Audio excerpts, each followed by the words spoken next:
और स्वर्ग नरक में सुख दुख कौन भोगता है, शरीर की आत्मा या कोई और?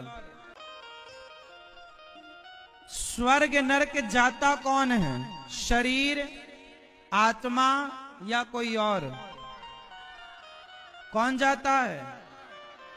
और स्वर्ग नरक में सुख दुख कौन भोगता है, शरीर की आत्मा या कोई और? जोर से। आत्मा। आत्मा के बारे में गीता में लिखा है कि आत्मा सुख दुख से परे है। आत्मा कोई सुख नहीं भोगती, कोई दुख नहीं भोगती। नैनम छिंदंती शस्त्राणी नैनम दहती पावका। क्यों भैया? ये चश्मा वाले भैया से पूछो। भैया ये स्वर्ग नरक कौन जाता है, शरीर, आत्मा या कोई तीसरा? हाँ, अत्रैव स्वर्ग अत्रैव नरक, यही स्वर्ग नरक है। हाँ, ये भैया कह रहे हैं स्वर्ग नरक नहीं होता, यही स्वर्ग है यही नरक है। ऐसे ही कह रहे हो ना? तो ऊपर वाले स्वर्ग नरक को नहीं मानते आप? हाँ, इनकी बात पूरी सत्य तो नहीं है, पर कुछ कुछ सत्य बोल रहे हैं। सत्य ये है कि यहां भी एक स्वर्ग नरक है और वहां भी एक स्वर्ग नरक है। जैसे आप छोटा मोटा बीमारी पड़ जाए तो बगल का डॉक्टर ठीक कर देता है, लेकिन आपकी बीमारी बड़ी है तो आपको बड़े डॉक्टर के यहां बड़े शहर में रिफर करना पड़ता है। उसी तरह छोटा मोटा पापी है तो यहीं भोग लेता है इसी नरक में। आप सरकारी हॉस्पिटल चले जाओ और सरकारी हॉस्पिटल के जर्नल वार्ड में जाना, आपको नरक का एक डेमो दिख जाएगा। बोलो हाँ। अब बताइए, लोग चप्पल पहन के घिसट रहे हैं आपसे, भैया जो रोटी मां खाना जरा 1 रुपए 5 रुपए दे दो भैया। ठंडी पड़ी है, फुटपाथ पर सो रहे हैं, खाने को रोटी नहीं, पहनने को कपड़ा नहीं। क्या है ये भी एक प्रकार का नरक है। और आप लोग बढ़िया महलों में रह रहे हैं, चकाचक 56 भोग खा रहे हैं,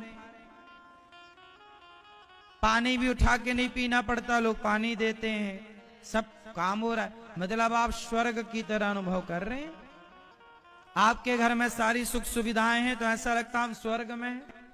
तो यहां भी एक स्वर्ग है जो सुविधाओं युक्त है, मतलब वो स्वर्ग में है। और जहां खाने को भी भरपेट भोजन ना मिले, मतलब आप नरक की।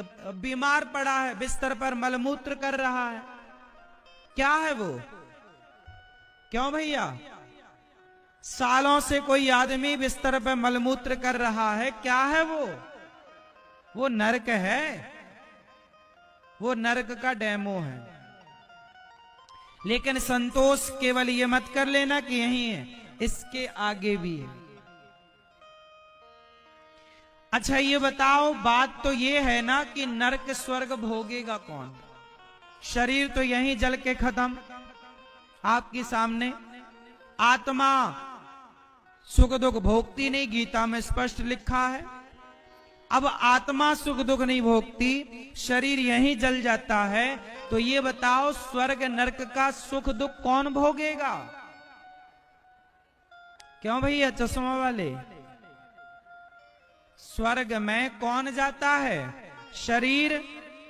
शरीर तो जाता नहीं, शरीर तो यहीं सबके सामने जलता है, हम सब इसके गवाह साक्षी हैं। आत्मा स्वर्ग जाएगी तो सुख दुख भोगेगी नहीं, उसे कोई मतलब नहीं है सुख दुख से। अब कौन भोगता है? हाँ हाँ, कौन कौन पड़ोसन? हाँ? कौन भोगता? मेरी माँ। कौन? कर्म। अरे कर्म तो कर्म है, उसमें जान थोड़ी है। क्यों? कर्म तो जड़ है ना। कर्म क्या है? जड़ है, कर्म चेतन थोड़ी है। और चेतन नहीं है तो भोगेगा क्या? भोगने के लिए तो चेतनता चाहिए ना, जड़ता नहीं चाहिए। जड़ समझते हैं ना, जड़ और चेतन दो चीजें होती हैं। जैसे पत्थर जड़ है, पत्थर जड़ है, पत्थर को काहे का सुख दुख होता है? आप चेतन हैं, पेड़ पौधे चेतन है, पेड़ को काटोगे तो पेड़ को सुख दुख होता होगा, भले नहीं बोल पा रहा। हमें आप जरा कांटा चुभाओगे तो हमें सुख दुख होगा। आपको रोटी की भाप लग जाती है तो आपके हाथ में फफोले पड़ जाते हैं, आपको कष्ट होता है। आप चेतन है, पेड़ जड़ है, पौधे चेतन है, ठीक है। अब सुनो उत्तर। मैया, पीली मैया, कहां भागी जा रही हो मेरी मां?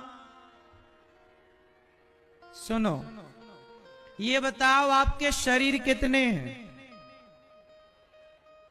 ए मैया, आपके शरीर कितने हैं? जोर से भैया, शरीर कितने हैं आपके?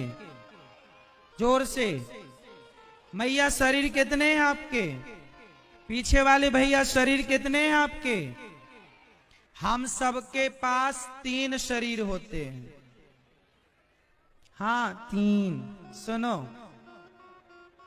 इसलिए सत्संग होता है कि जो ना पता हो वो पता होए।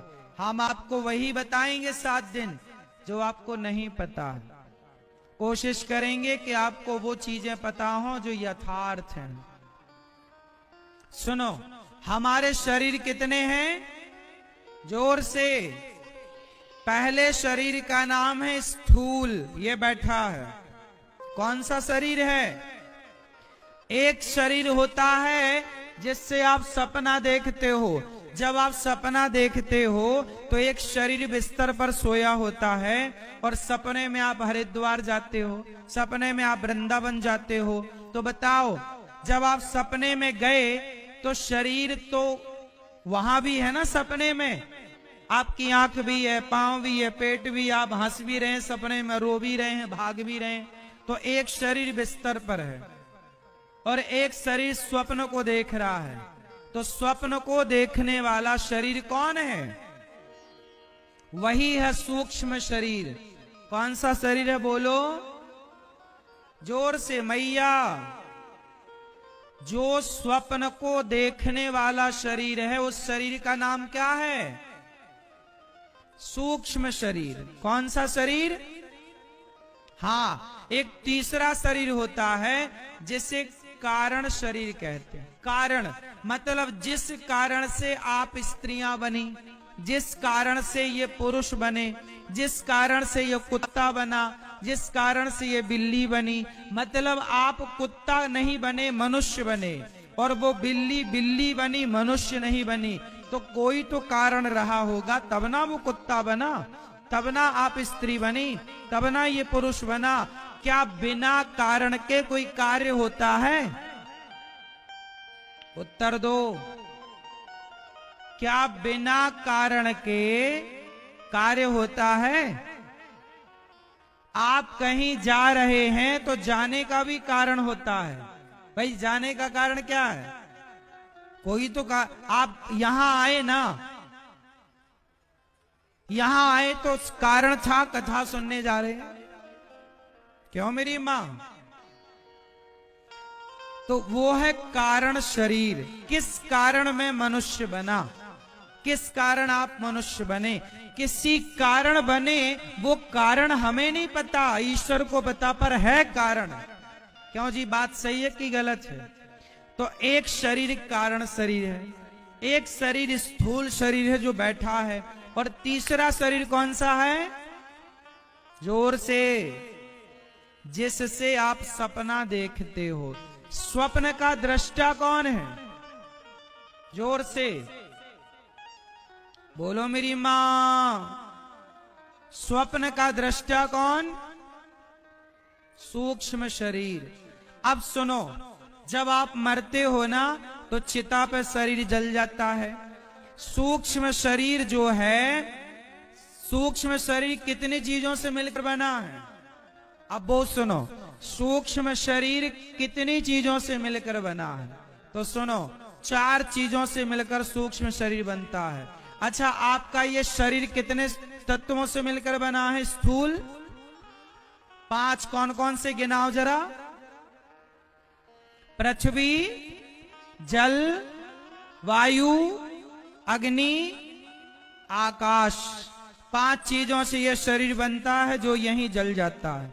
4 चीजों से सूक्ष्म शरीर बनता है। 4 चीजों कौन सी हैं? बोलो मन, बोलो मन, बुद्धि, चित्त, अहंकार।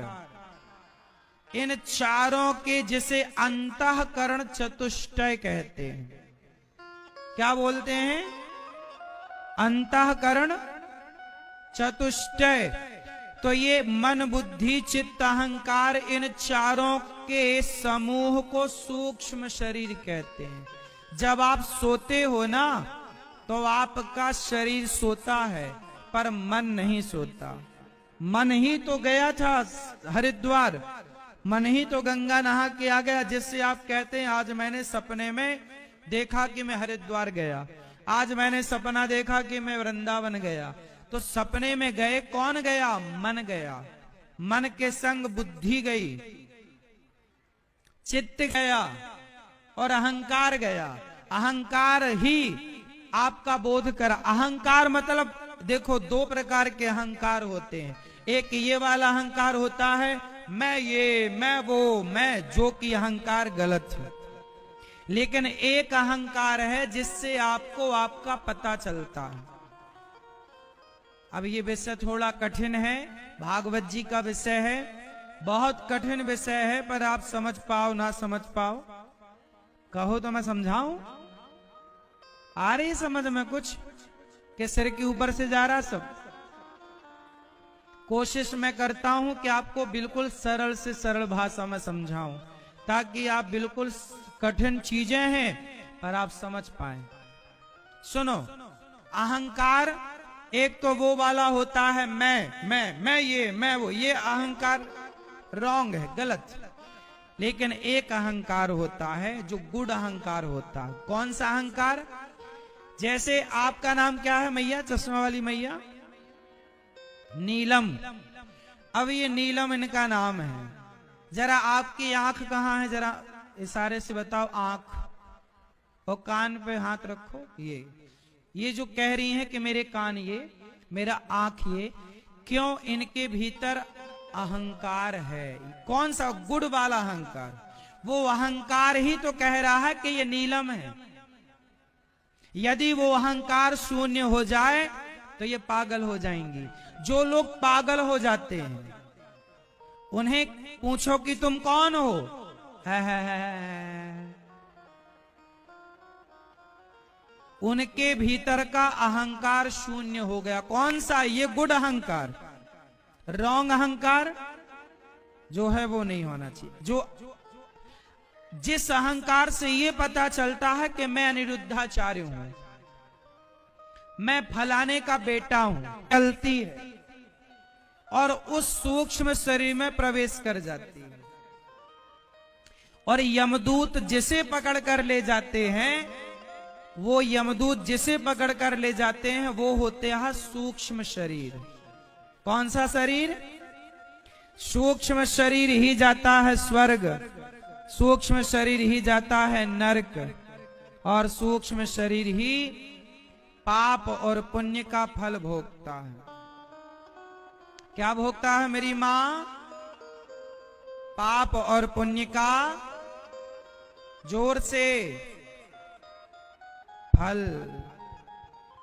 आप जैसा कर्म करते हो वैसा फल भोगना पड़ता है।